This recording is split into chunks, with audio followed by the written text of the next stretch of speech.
Welcome to Pure Hustle Podcast. I'm Mike. And this is Orlando, and we're episode 361, a themed episode. Yeah, 361 episodes in. And, there's been a lot that has happened over the last 361 episodes. We've started from me not knowing anything about reselling to me knowing a little bit more about reselling, and the economy changing, reselling going up and down, us being successful, times of drought as far as reselling goes, feast or famine. We've learned a lot. We've changed a lot. The methods that we've started with have changed over time. And that's part of it. I hope people realize as we go through this that there's a constant flux, constant change. And so with 361 episodes in, we're kind of looking back at, recent episodes and kind of looking at some of the struggles that we're facing, a lot of resellers are facing. And, we try to be realistic about those problems, what's been rough, and then also considering where things may be going and how to be successful. Because that is, Orlando and I are always very big on the fact that reselling is doable. You can very much be successful if this is where you want to be. But sometimes you have to adapt. And so today we're going to be kind of looking forward instead of just looking behind us. Yeah, so this is an interesting title. I wanted to make something where it's looking forward and being real about it, but I feel like the last few episodes, yes, we're always having we got to keep it real, right? Things are rough, things are brutal, and it's funny because we can never win, right? We do a podcast and we talk about how great things are, and people are like, "Oh, you guys are just shilling for eBay," and then we do an episode where we talk about how rough things are, and people are like, "Oh, you're so negative." So we don't know where anyone's gonna land on this, but this is one thing I know. I'm gonna make an argument here with Mike, and Mike can disagree too. The idea is, I do think there's a little bit of sunshine around the corner. Now, I want to define what I mean by that. It's not sunshine such as the atom bomb goes off and you're blinded by the sun. Like, I don't think that. What are you talking about? It's not like Oppenheimer status. So what I mean is, like, in 2020, like, that was atom bomb exploding kind of sunshine, right? Like, you mean, okay, so again, clarify what you mean, because you're saying atom bomb and then also sunshine. So are you saying this is like a good thing, like just wonderful? Because when you say atom bomb and then sunshine, it makes it seem like brightness. Okay, so 2020, right? We had, the president at that time said we were gonna, lock down for 2 weeks, and everybody thought it was gonna be the end of the world in reselling, right? That no one's gonna have any money, people aren't gonna source, and we all thought it was the end. And then, like an atom bomb, reselling blew up. Like it was unstoppable. And that was a time where, like, if I wanted to, like, I could, like, I don't know. I'm trying to figure out. I could just, like, sell random pieces of wood from the street and list them on eBay, and they would sell within 24 hours. I mean, it wasn't that crazy, but you get what I'm saying, right? I'm exaggerating here, okay? But it was crazy. Like, I remember going through my death piles. I have a bunch of totes. And I just started listing stuff that I was like, this is never going to sell. And stuff was selling. And so it's not going to be like that. I don't think we're going to have any Q4 like 2020. I don't think we're going to have a Q4 like 2021. We may not even have a Q4 like 2022. But I do believe that there will be a profitable Q4 coming up here soon. Now, it could be sunshine in the eye of a storm. And, we're going to have to weather the storm through here. And then, there'll be just calm in Q4, and the sun's going to be bright, and we're going to make a lot of sales. And then, boom, the economy is going to get crazy in 2024. Like, we don't know. Right? In the last 4 years, we've been in this, I would say last 3 years, we've been in this holding pattern of, it's going to be the end. Like, right? Everybody, right? Robert Kiyosaki is saying everything's going to fall apart. The great short guy, forget his name right now, but, he's shorting against the market that there's supposed to be a crazy crash coming here soon. Like, everybody has all these doomsday scenarios, but I think Q4 can still be profitable. And so I want to encourage everyone that, this is still doable. There's still money to be made. And don't get caught up in like, hey, since sales feel so bad right now in August, that September is going to be the same in October, November, December, and things are going to change. I do think there is going to be an uptick. The question, how much of an uptick, that I don't know. Did that define things for you better? Yeah, I mean, I just the metaphors, it was kind of hard for me to follow because you're like talking about bombs and sunshine and storms and sunshines, and sometimes the sunshine is good and sometimes it's bad, but bombs are good. But I think I know what you're saying, that that through all of this, even though we've been going through some potentially rocky issues, that we may still have some up. There may be some good coming, and Q4 is one of those things that we'll kind of have to see what happens. So that's what we're going to be talking about today. Kind of going through historically what has happened during these similar markets, and there's never a perfect. I mean, like the saying, like, history doesn't repeat, it rhymes, and there's I mean, the idea though that there's like similarities, there's patterns that you can kind of look at, and then we're going to be looking at kind of the advantages we have right now in reselling that we could be taking advantage of, and then what we need to do to implement to make sure that we are successful. Yeah. So I just it's.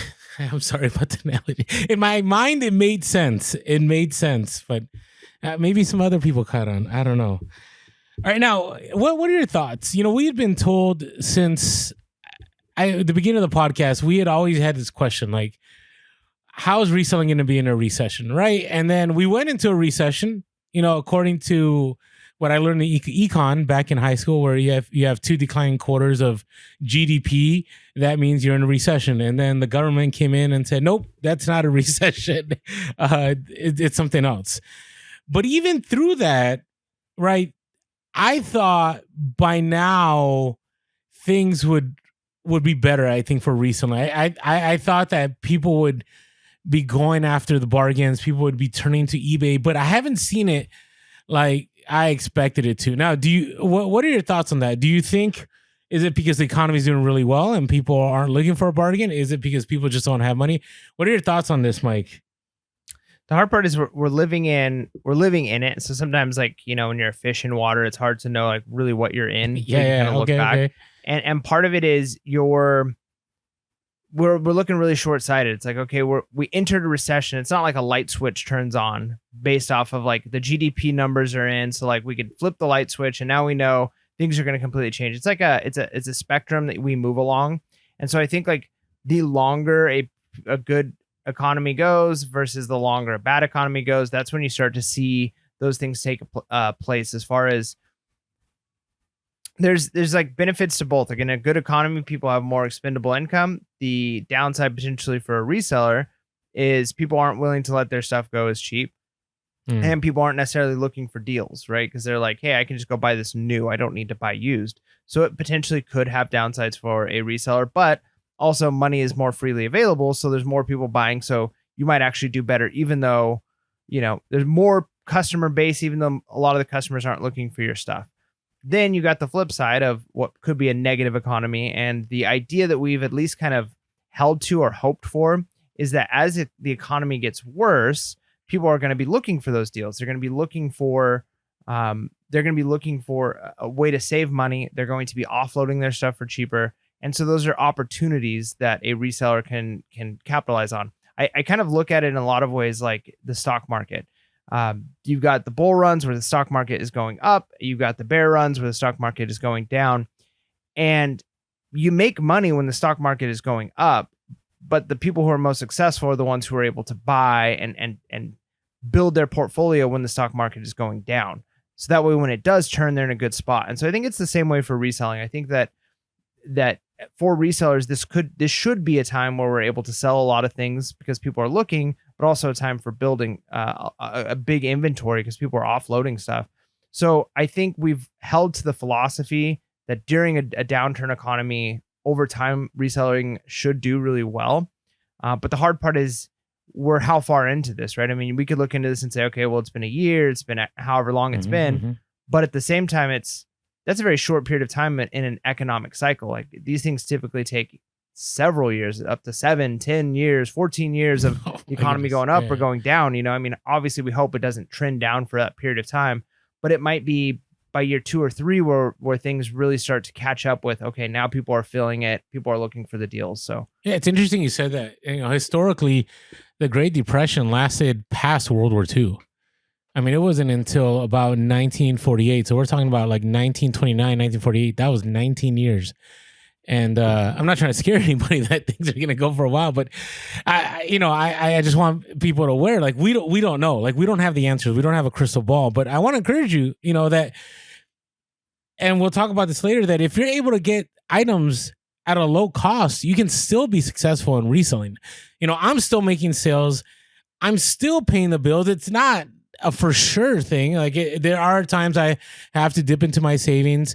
I was just talking with Mike before the podcast how I'm mowing my own lawn now, which that was I know that sounds weird, but I'm a city kid. I've never had to mow a lawn, and I had to figure it out. And I'm trying to just cut corners to make sure I have capital to buy more items and continue moving on and reselling.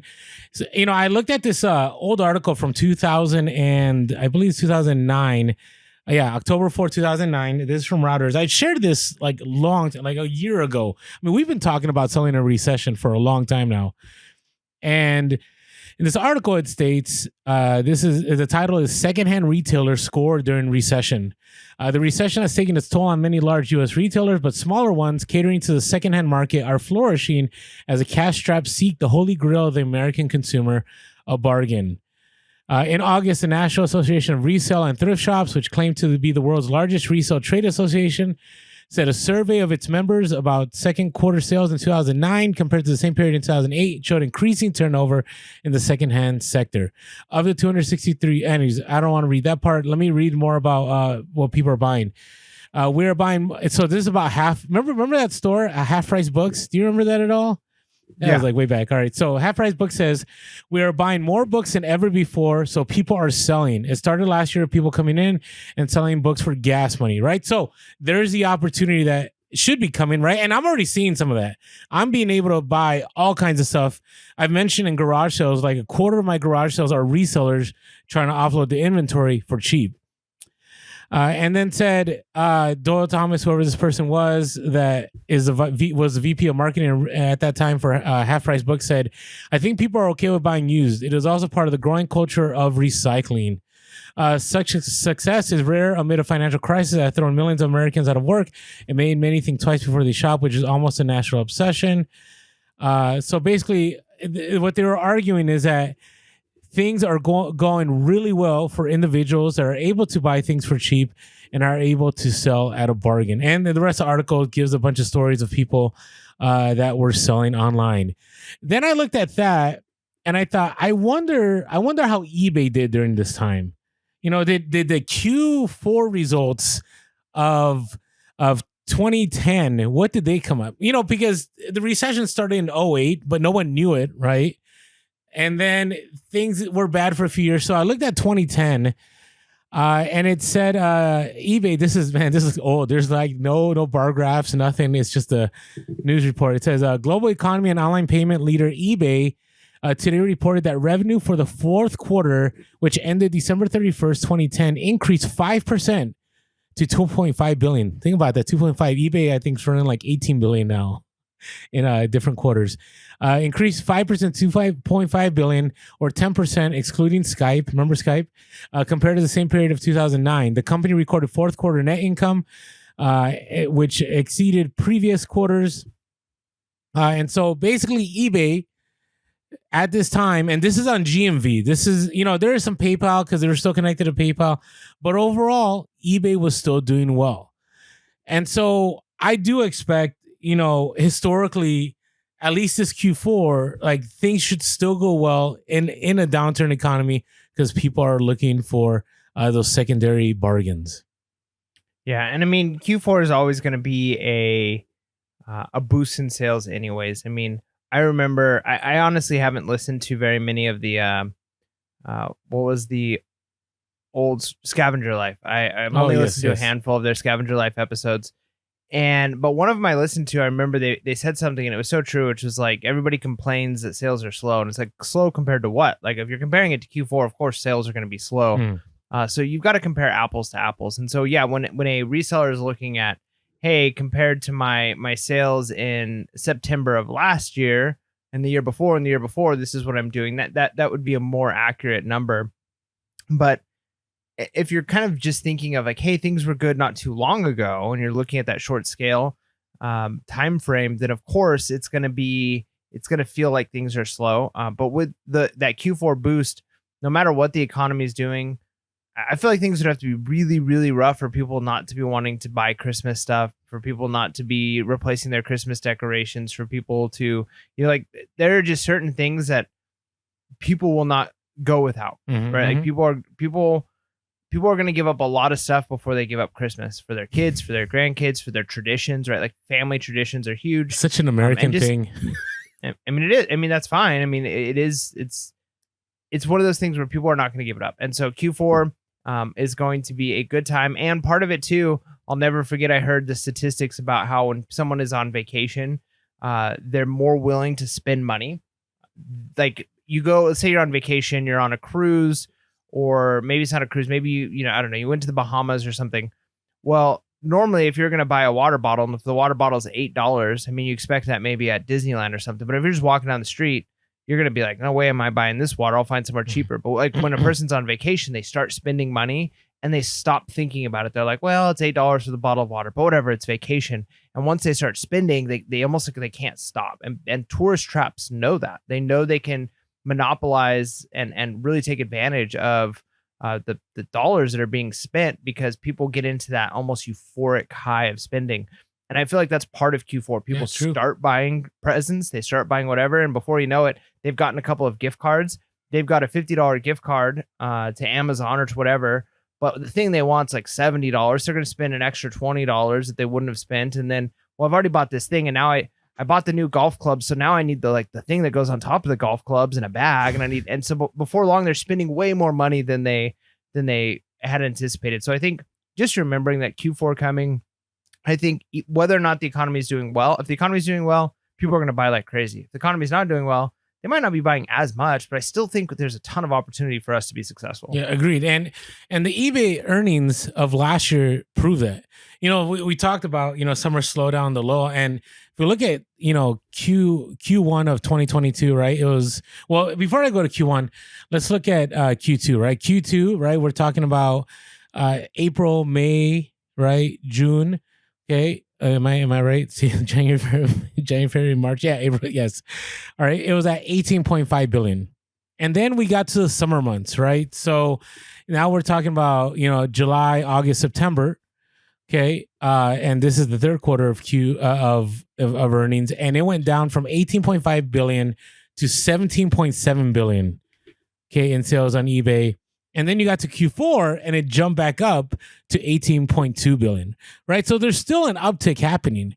And then you get to Q1 of 2023 and we're at 18.4 billion, right? So yes, there is a downturn as far as in buying. Like, Q2 made more money than Q4 2022 and Q1 2023, but from Q3 2022 to Q4 2022 and Q1 2023, there was still an uptick. People were still buying. And so, it's still following the general pattern. And I think you're right? It's not going to be, like my terrible analogy earlier, it's not going to be like 2020 or those other years. But what we're seeing now probably isn't going to be the way it's going to be a month from now, 2 months from now, 3 months from now. There will be an uptick. Does that make sense? Yeah. Okay. All right. Now, I did find, historically, right, if you take a look at where reselling is going, reselling is only exploding despite everything going on, despite inflation, despite high gas prices. Retail online is still the place to be. There's this stats from Forbes articles, 38 e-commerce statistics of 2023. And I'll share with you some of the stats here. 20.8% of retail purchases are expected to take place online in 2023. So things keep upticking. Another stat here, e-commerce sales are expected to grow 10.4% in 2023. Okay, the global e-commerce market is expected to total 6.3 trillion in 2023. Let me see another 2023 here. All right, so Walmart, eBay, and AliExpress are the most visited e-commerce websites at the moment. There are countless e-commerce websites, but Walmart, eBay, and AliExpress win the popularity department. It's interesting that Amazon's not on here. Maybe Amazon not considered. I don't know. That's weird. I don't know. Maybe Forbes missed Amazon. It said, as of December 2022, Walmart.com has the most visited e-commerce website with 854.9 million monthly visits. Coming in second was eBay.com, generating 669.5 million visits. And so to me, I find that encouraging, right? That people are going online. There's still opportunity. Historically, things should rebound. There should be sunshine around the corner. Things should improve, and we should see an uptick in sales. Now, the question comes up, how am I going to track all that? And the best way to track all that is by using My Reseller Genie. If you haven't used My Reseller Genie yet, we're entering Q4. And if you don't get a handle on, your finances, how much you're sourcing, how much you're selling, all that, you're going to be in for a mess when it comes to Q1 and you're trying to get ready for your taxes. Don't be in Orlando. Okay. Get your stuff done on time.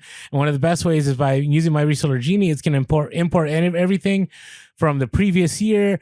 It'll allow you to track your profit and loss. It'll show you your numbers. You'll know what you're doing, and you'll actually be able to see the uptick from Q3 to Q4. So if you haven't signed up yet, use our link below, use our code Pure Hustle, all caps, and it'll give you 15% off the first month. Again, go to the link below and use our code Pure Hustle, all caps, and you'll get 15% off the first month with My Reseller Genie.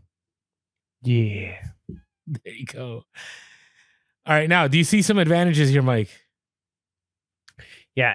Here's a big one. And again, it's tough because we've talked about the importance of maybe moving to fast nickel, especially if you're trying to make ends meet. Mm-hmm. But the reality is, like anything, if you're just riding small waves, you're never gonna do as well. Again, I'm thinking of like the stock market. If the stocks start to drop like crazy and you buy them up and then you wait till they barely rise and you start selling them because you're trying to flip them quick for profit, then you realize a very small amount of profit.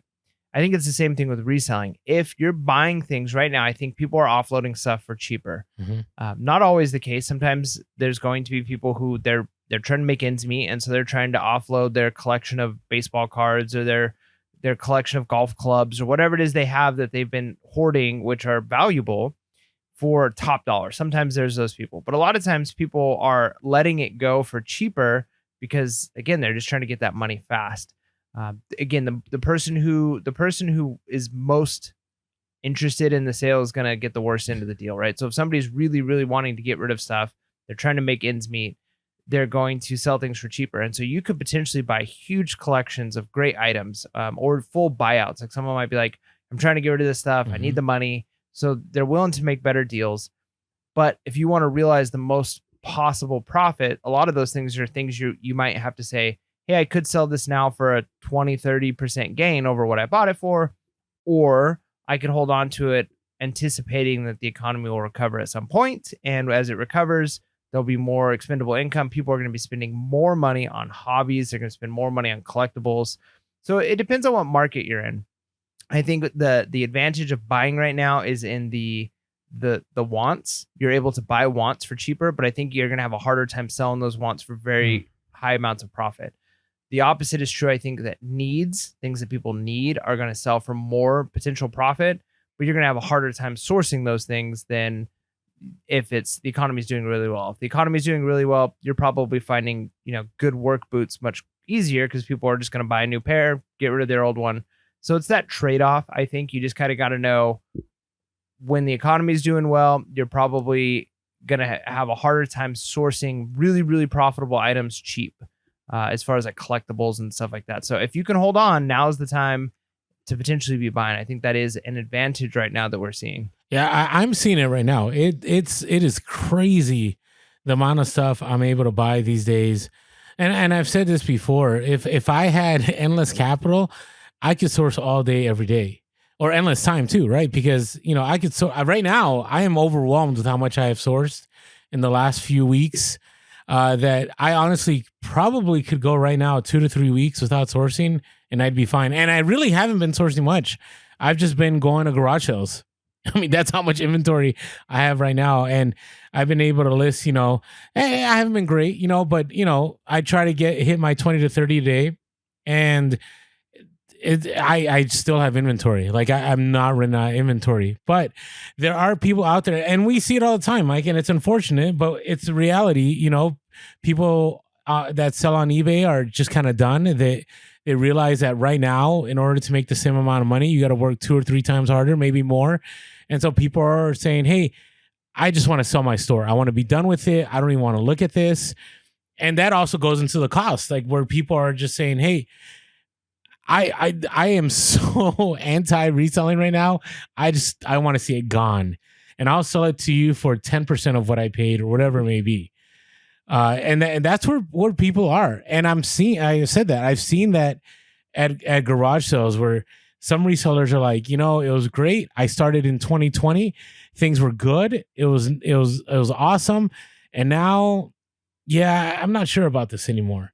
And so that's kind of the next thing here. I do anticipate there's a possibility there's less sellers in Q4. Now, I have no way of finding that out. I'll be real with you, all of you. There's no data out there. There's data that tells us how many listings there are for items.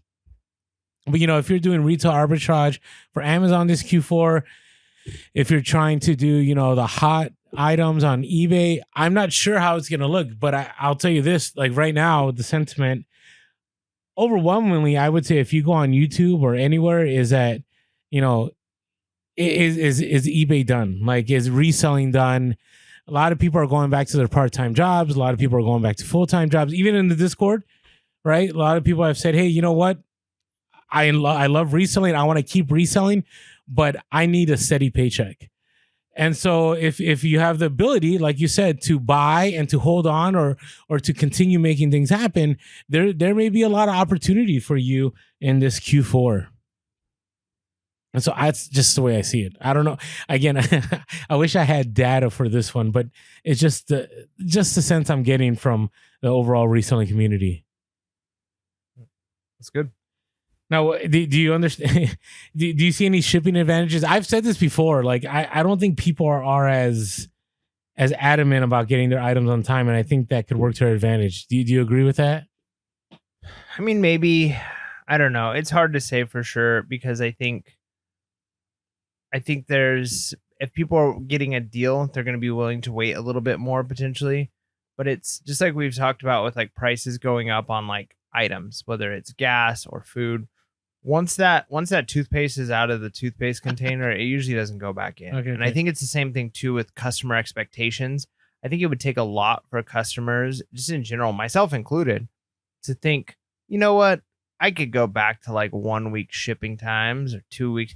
I mean, in the day of like Amazon Prime, like we've gotten so accustomed to same day. I mean, we've become accustomed to immediate when it comes to like things that we want to watch on TV. Used to feel like you were like, for me, not too long ago, I remember I was like, oh, I'm gonna go to Redbox and pick up a movie. Yeah, and it's like, oh, wait a minute, there's the internet, right? Like I don't have to drive anywhere. I could just click it and then I have it. So people have gotten so used to immediate that I think it's tough to say people are potentially more willing to wait longer. That being said, if I don't need something immediate and I'm going to be saving 10 to 20%, I mean, Temu is a good example. People are starting to buy like crazy on Temu. I mean, a lot of that stuff's just junk, but people are willing to wait a long time because the deals are so good. So I think that, maybe there's a case to be made that people are okay waiting longer. I don't know though, with shipping, I'm not going to say we have an advantage in shipping right now because shipping prices are going up, shipping times are going down, but I think people, they want to get their stuff cheap and they want to get it quickly. And so those are two factors that are going to negatively impact us as resellers. All right. I will say there's an advantage I can't think of though. USPS, I've mentioned before, the ground advantage. It's great. I love it. For multiple reasons. It's actually cheaper than UPS and FedEx sometimes. So if you have an item and you're like, wow, I didn't think it was going to ship that much. Usually we go to Pirate Ship, right? We try to see if there's a discount there. But lately I've been shipping USPS ground advantage. It's been cheaper and it's actually easier for me because, right, if you're one of those people like me that you drive out to the post office, there's always that 1 or 2 FedEx packages or 1 or 2 UPS, but if you can just do everything at the post office, that's going to save you time. So I see that as an advantage. Like that makes it's cheaper. You also get that insurance.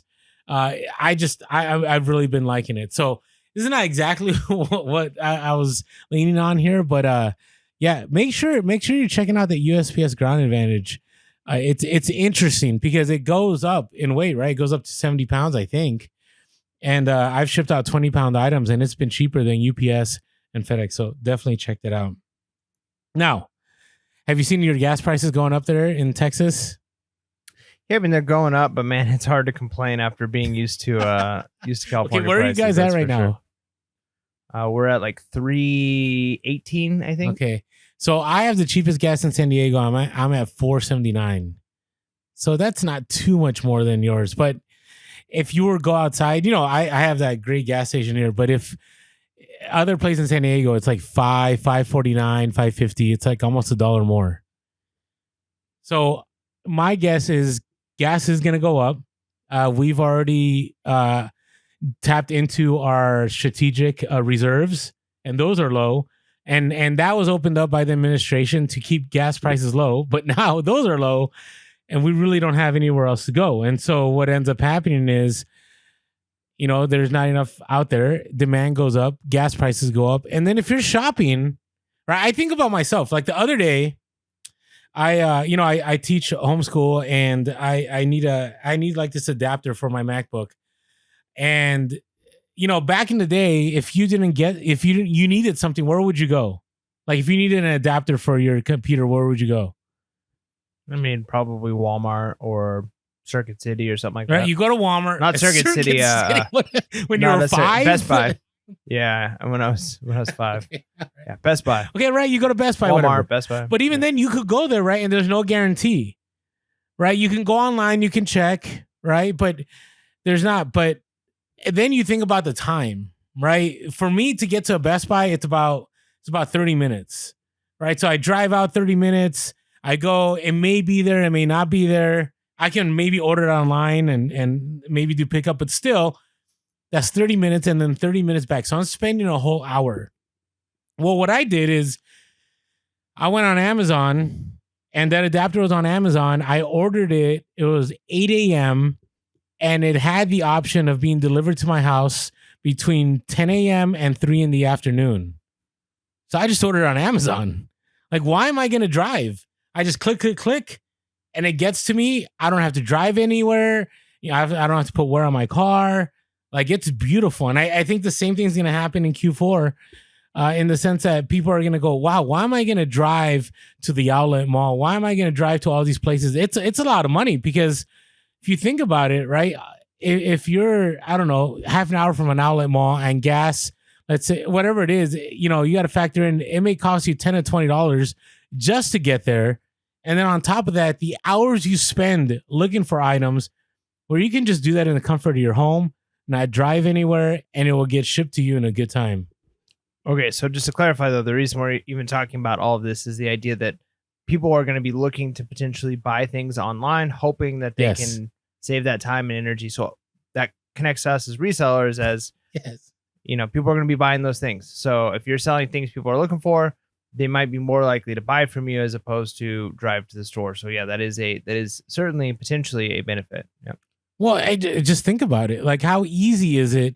I mean, last year I ordered all my kids' gifts online. I didn't go to one single store. It was beautiful. So I think that's going to be more the case as gas prices go up, as people are trying to think, hey, what is the most efficient way to get gifts? It's going to be online. And so make sure you have your, we'll talk about this later here. Make sure you have your store beefed up. Make sure it's ready to go. And you have those. Eat your beef. Eat your beef. Eat your vitamins. So, all right. Hey, if you haven't yet, okay, and you enjoy the podcast, and you're like, hey, I want to help these bald bearded guys. You can jump on over to Patreon. Go to patreon.com/PureSoulPodcast. We'll go to the link below for $5.55 a month. It helps us.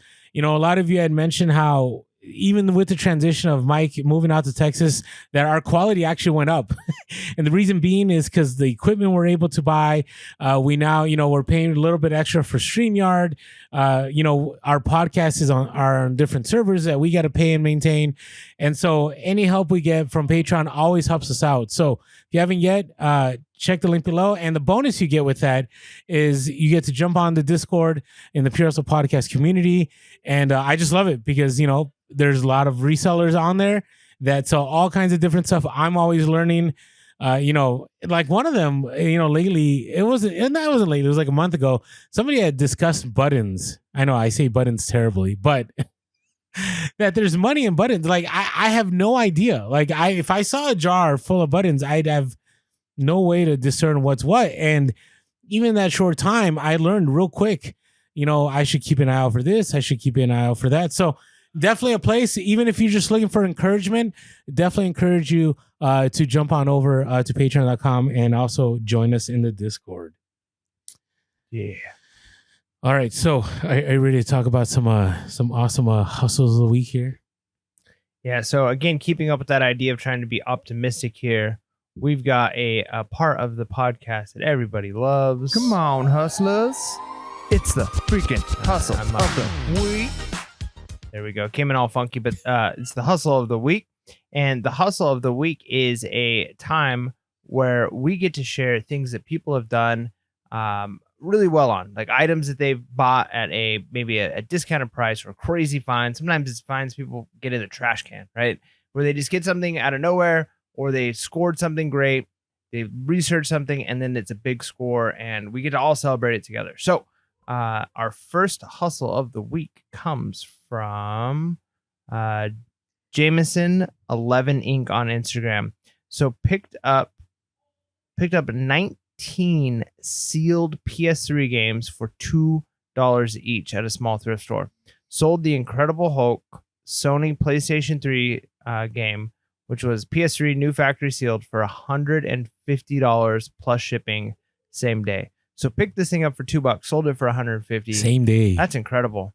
Same day. And that's the kind of stuff like small thrift. You just never know, right? Somebody, they get a whole bunch in. And again, they're probably just hoping to move stuff. They're not wanting to spend time looking at every game, every single thing that comes in. So they just put them in. That's the price they sell for. They're doing fine on them. And look, we got Jamerson here making $150 off one of the games they picked up. If you picked up no other games, like, he's already in the profit. Yeah, so it's fantastic job. It's just wild. And I can't think of the last time I found any sealed video games at a thrift out here. So good for you, because that is a rarity. All right, so I want to read this from our email. Somebody had emailed us one. So this comes from Kristen. She said, I came across a TI-84 graphing calculator in a random drawer at the thrift store. It was marked for $1, and it was their monthly half off sale. The calculator was missing the back battery door, but I figured it would still be worthwhile at 50 cents. I paid a total of $27 for several items at the store and listed the calculator that evening. After an hour, I had an offer for $50 plus shipping, $7 less than what I had it listed for.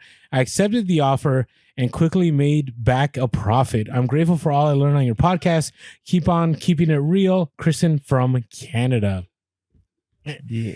And there's two reasons I appreciate that. One is she still picked it up with the battery door missing. I've never even thought about that. And two, it's funny. A lot of these hustle of the week are crazy, right? Like, people pick it for $1 and they sell something for $500. But that everybody has their different hustles of the week. Right, 50 cents to $50, like, that is a great hustle a week, right? What is that? That's 100x. Like, you can't beat that. So feel free. Don't think that every single hustle of the week you share with us has to be like this massive, insane return. Like, 50 cents to $50 is still a great return. It's huge. It's amazing. All right, our next one comes from at 90s Kicks Kid on Instagram. So had a McRib t-shirt picked up for $1.50. So a McRib, one of those McDonald's sandwiches, right? Mm-hmm. So when McDonald's killed it in the past year, I told my son it's time to list it. Sold for $69.99 plus shipping. sold it for $6. Yeah, that's crazy. So $1.50 to $69.99, so $70 off of a McRib shirt. I didn't realize they killed it. Is that what that means? Yeah. Like they got rid of it? Yeah, they There's no ended more it. McRib? Yeah, it keeps dying and coming back. But yeah, So then it never really dies. It's just seasonal, right? yeah, I don't know. I don't know, but it keeps saying like I always thought it was seasonal. they're always like the McRib is back. So yeah, I think it's just seasonal. Okay, but maybe it does go away and then comes back. But man, you know what? I used to love the McRib when I was a kid, and I've tried a couple. I don't want to say recently, but in the last like 5 years or so, I've had a couple, and I feel like they're always gross now, like bones and stuff in them. They're not good. You know, I just think palates change over time. Maybe. You know, it's kind of like I know this is not really as a podcast, but we rarely go off track. But I used to love the chicken sandwiches from Burger King. Like, you know, the long ones, like they used to have this international, like it'd be like Italian chicken sandwich and French and American. Yep. And I used to love it. Like I would get 2 at a time and it was like eating filet mignon for me. And now, what was I thinking? Like what happened? Either it got a more refined palate. Yeah, I guess so, because I can't eat that anymore. So, all right. Anyways, okay. I want to share a funny story related to this, because this hustle of the week was in the comments of a post that we had on Instagram. And by the way, if you're not following us on social media, we are Pure Hustle Cast on X, and we are Pure Hustle Podcast on every other social media site. And so, you know, please follow us there. So I had posted, I sold, this isn't my hustle of the week, but I sold a Mad magazine that had Pee Wee Herman on it. And it sold, I paid like 50 cents and it sold for $75. And the reason it sold at a premium is because, you know, the actor recently died. And whenever people die, prices go up on things. It's just the reality of reselling. You know, we're not, you know, advocating, you know, waiting for people to die. But somebody had left a comment that I thought was, I don't know, I want to hear your thoughts on this. I don't know if you caught this one. So somebody said, should I read this, Mike? Do you know what comment I'm talking about? I don't think so. Okay, all right. Somebody said, I love profiting off of famous people's death. I have a huge pile of Britney Spears stuff right now, just waiting. And I don't even know. Wow. I don't. I just said I'm just gonna leave this one alone, and they said stock up before it's too late. You know what I mean? And I'm just like, I'm trying not to laugh. I know, but you can't. You can't, because it's dark humor. It's dark humor is what it is. Yeah, I mean, it's one of those things where as resellers, we know what it's like. Someone passes away. I mean, anybody who had Bob Barker stuff, right? They probably did really well. Did you hear that joke? It's one of those things. Should I tell this joke? Where he got as close to 100 without going over. Yeah. That's so sad. You know what's crazy with Bob Barker too? So I love Bob Barker. He was great. My wife and I got a Roku a while back, and we were using it. Like we've got a couple of shows we let our son watch, like on YouTube, and so we didn't have a smart TV, so we had to attach a Roku to it. Well, Roku came with like free channels, and one of the channels that it had was like Price is Right. So it's 24/7 Price is Right. And my son like really got into it. He'd be like, can I watch Price is Right? But it was the Bob Barker era Price is Right. So for the last like several months, my son like at least a couple times a week is wanting to watch Price is Right. And so we'll watch like 30-40 minutes of Price is Right, Bob Barker.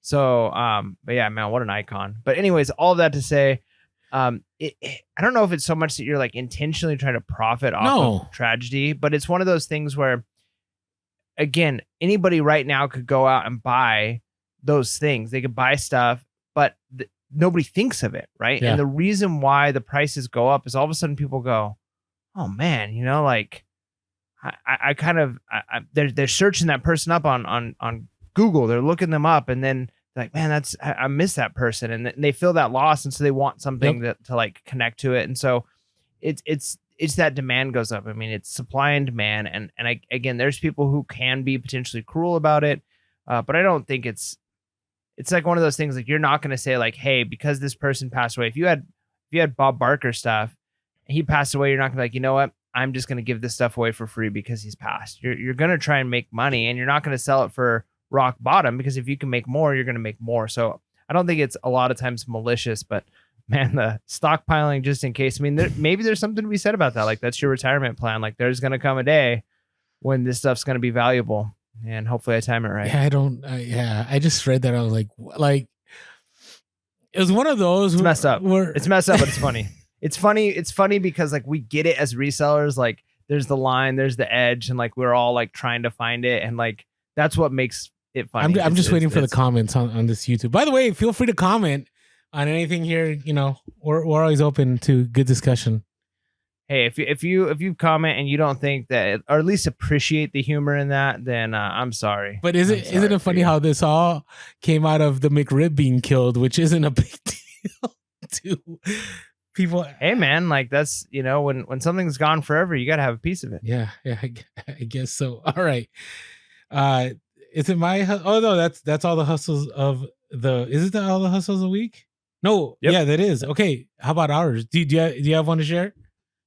Yeah, I mean, nothing huge. Just again, the going to the Goodwill outlet, and I may have already talked about like one Halloween costume I picked up, like a kid's Halloween costume, but there were some more, and because it's pay per pound and it's kids Halloween costumes, like still in the plastic bags, which I'm assuming they're used. I'm not gonna like take them out and smell them or anything, so I'm just gonna list as used in package. Yeah. But you know, they're like the spirit costumes where they're like themes, like a Michael Myers, like a Lego thing, okay.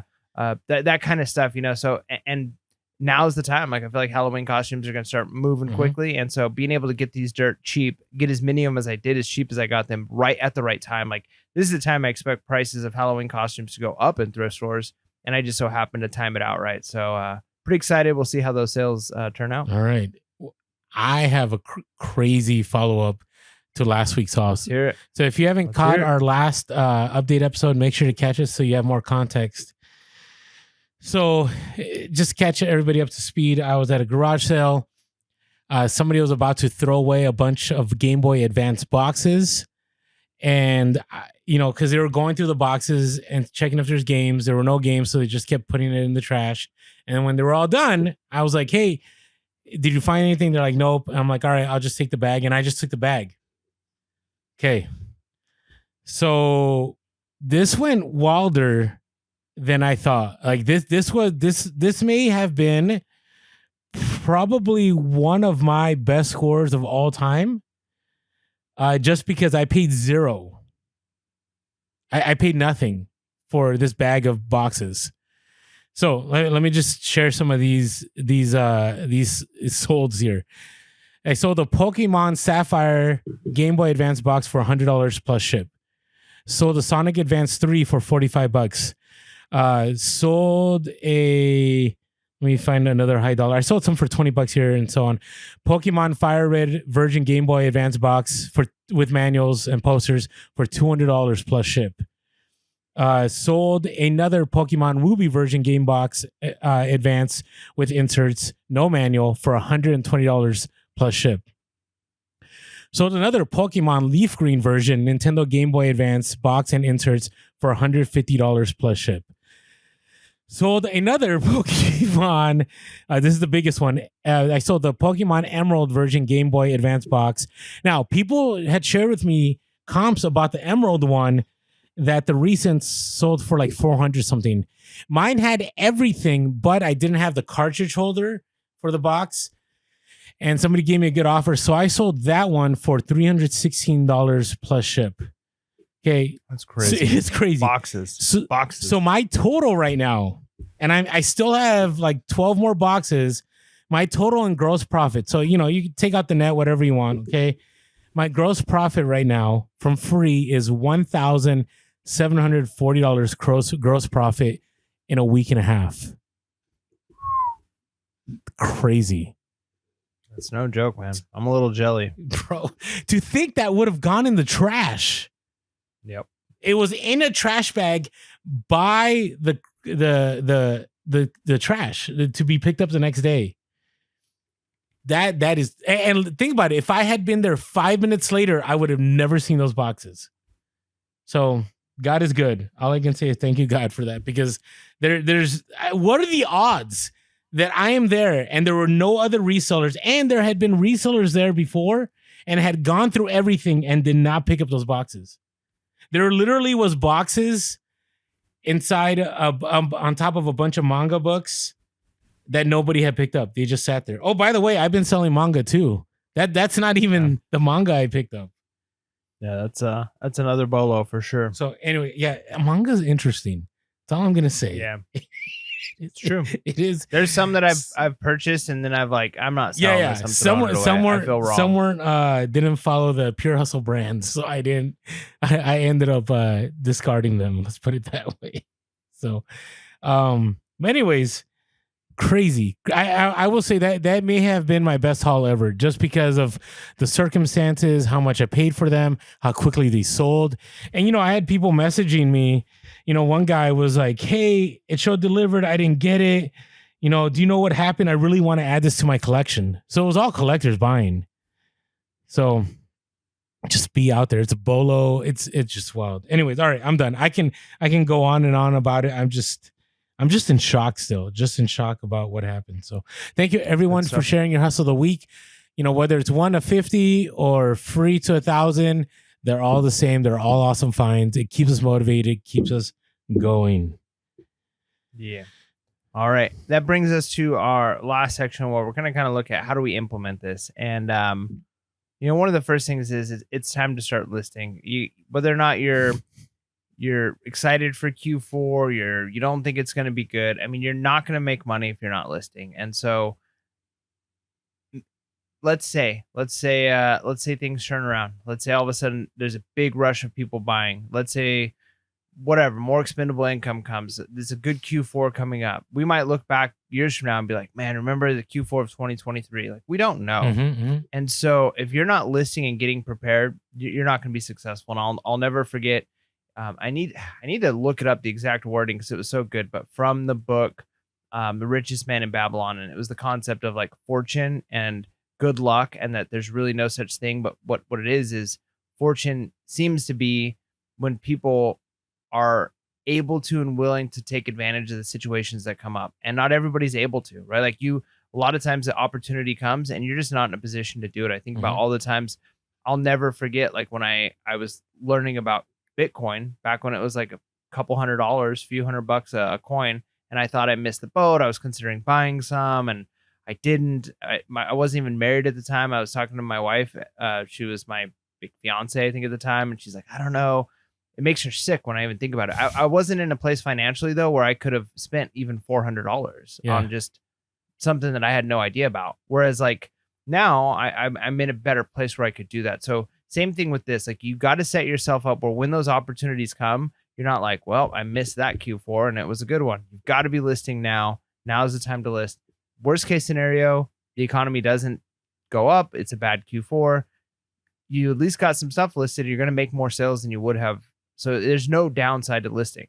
No, agreed. Because you're still going to sell those. Maybe they'll sell in Q1. Maybe it'll sell before that. Like, it doesn't hurt. But if it's going to be a good Q4, it's always the uptick. And so I always say this, if you have items that haven't sold for the year, and people offer you in Q4, you better take those offers, right? So you better have as much listed to be able to take as much offers. And it's interesting. There's an article by Forbes, and they talked about how the shopping season is actually longer.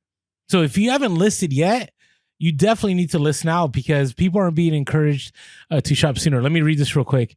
Many students are just heading back to school, and Halloween is still 2 months away. But Christmas lights, reindeer wrapping paper, and mounds of new toys are already appearing in store aisles and on popular retail sites as the Christmas shopping season creeps forward into August. Retail analysts say the idea is to get people to shop early and often, even as consumers grapple with high inflation, rising housing costs, and the return of student loan payments in October after a 3-year pandemic-related moratorium. The holiday shopping season has become clearly the most important period for a retailer, says Marshall Cohen, Chief Retail Advisor for Circana, a consuming insights firm.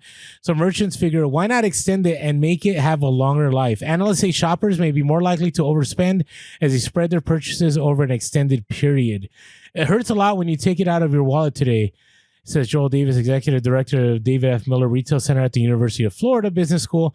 But if I spent it in a month or 2 months or 3 months ago, I don't feel the pain. It's long gone. I thought that was interesting. So what they're saying is people are going to buy some now, buy some in September, buy some in October, buy some in November. And so you better make sure you have your stuff listed, because if that's true, right? If people are going to be buying early, because they're like, oh no, I don't know where I'm going to be in 1 month or 2 months or 3 months. And people are going to overspend now so they don't feel it later. It's better to get your stuff listed ASAP than waiting and going, oh, I still got a little bit of time. Yeah, no, that's good. And it's more than just listing your items too, right? Like you've got to be ready. In a lot of different ways. You've got your shipping supplies. Are you organized? We've talked a lot about summer slowdown, and one of my big things is if you're already putting in a certain amount of time, like let's say you've based off of your lifestyle, you allot, I don't know, 15 hours a week to reselling. Everybody's got a different number, but that's what I can do, right? Like this amount of time per week, every day it's X amount of time. Saturdays is more. You've got your time figured out. Well, if you're having a harder time sourcing, maybe you're not selling as many items, so you're spending fewer hours selling and shipping and sending stuff off. Well, what can I do with that time? You could just say, well, I only have 5 hours of reselling a week now instead of 15. Well, use that 10 hours of allotted time, at least for a week, and get yourself organized, get your taxing stuff in order, get My Reseller Genie and get all that stuff figured out. So that way when tax season comes, you're good to go. Get your inventory reorganized, maybe double check your listings and your prices, maybe relist a few items, take some better pictures if some of your older stuff doesn't have good, like get organized now, go out and get the shipping supplies you're going to need when sales start coming in. So use this time you have now to be prepared for when sales pick up. You're in a good place. Like you don't want to be in that place where Q4 hits, all of a sudden things are busy and you're not organized. You don't have the supplies and you go, well, I guess I should have used that time before. It's like implement now, use the time you have available now so that you're prepared for when things get better. Yeah. Last thing you want to do is, you have sales coming through, you have cash, you want to go sourcing, but you spent, an hour looking for a box, or you spent 30 minutes looking for tape, or you didn't have your stuff organized, and you look at your custom SKU label and you get that dreaded there's nothing there. And you have 30 totes and you're like, I have to go through all these 30 totes. Like you got to make sure, like you got to be ready. And if there is sunshine here coming around the corner, you want to make sure that you're ready to go. And the other thing, before we get started though, hey, by the way, it's Q4. It's that gifting time. So if you want to, keep that bald look that Mike and I have, skull shaver is how we keep it.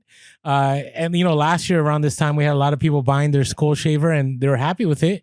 And so if you haven't yet, go to Skull Shaver Down via the link below and use our code, Pure Hustle. I believe it's Pure Hustle. It's been a while. It's in the description. It'll tell you, and it'll give you a discount. And listen, it'll actually keep you, efficient during Q4 when you're like, man, I look rough during Q4. Well, if you have that skull shaver, you're gonna be looking smooth and clean.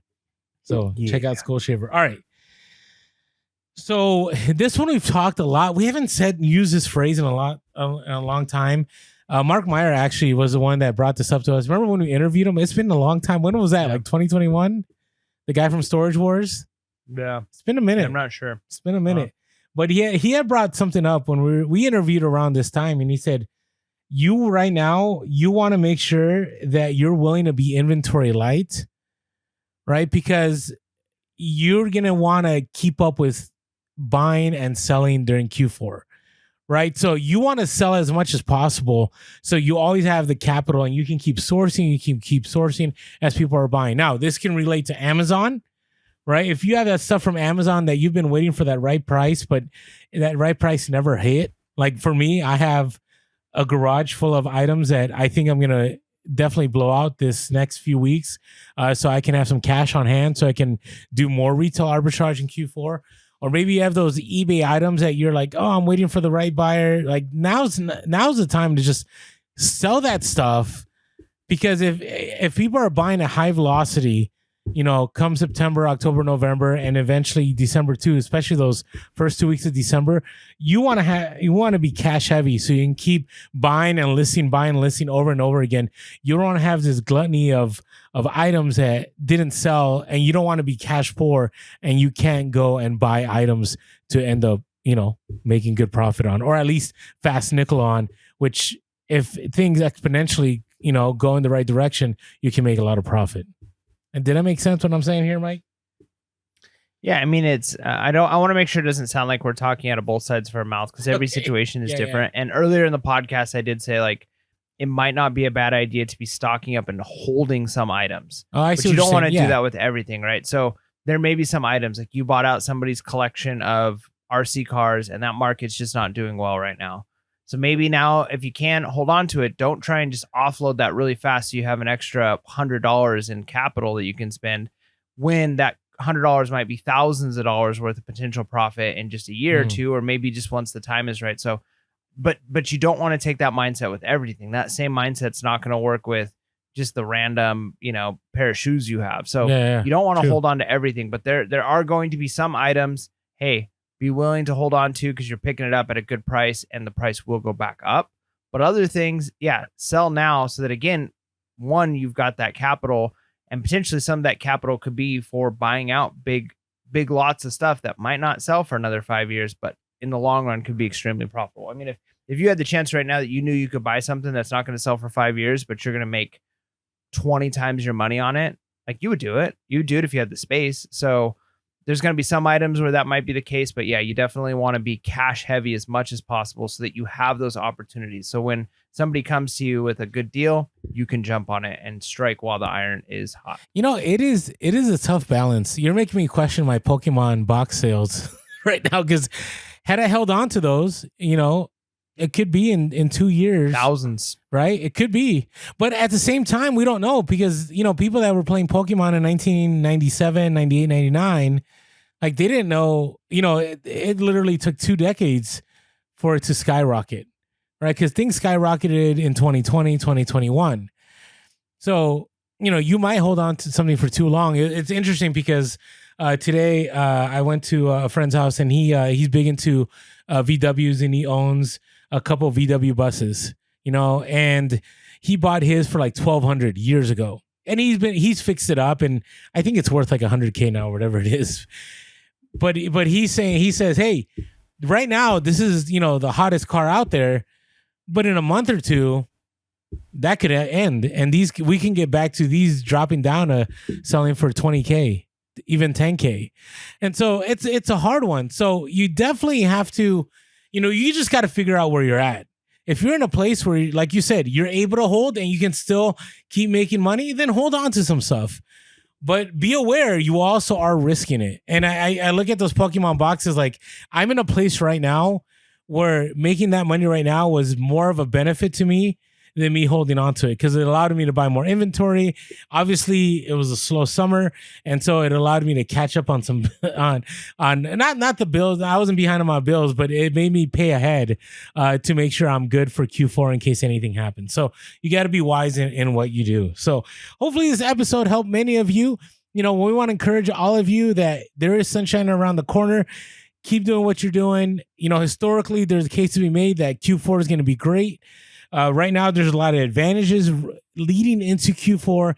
And last of all, make sure you implement those changes that you're successful and you're profitable. And with that being said, make sure to be real, be relevant, and be reselling. Lates. Peace.